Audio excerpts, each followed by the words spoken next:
म चाहिँ यसमा के भन्छु भने नारायण काजी श्रेष्ठ है सबैलाई धन्यवाद है धेरै धेरै म चाहिँ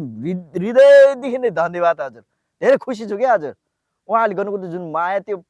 प्रेम पाएको देखेर क्या हजुर अनि यति सहायता गर्नुभएको छ अनि यसपालि यो चुनावको यो भोटको भन्ने कुरोमा पनि म यही भन्छु कि हजुरको नारायण काजी श्रेष्ठ हुनुहुन्छ है नारायण काजी श्रेष्ठ के रे के भन्छ अरे यही टोल हो कि के भन्छ अरे यही ठाम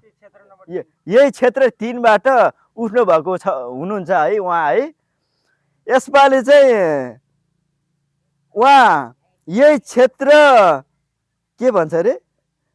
3बाट उठ्नु उहाँ भएको छ भने हाम्रैबाट उठ्नु भएको भन्ने चाहिँ मलाई यता त्यता भन्ने थाहा छैन हेर्नु म चाहिँ हामी चाहिँ यो उहाँलाई भोट दिएर जिताउनलाई अति नै के भित्री हृदयदेखि के सलट छ क्या हजुर हामी चाहिँ उहाँले दिने हो ड्याङ्की ड्याङ लाएर हेर्नु है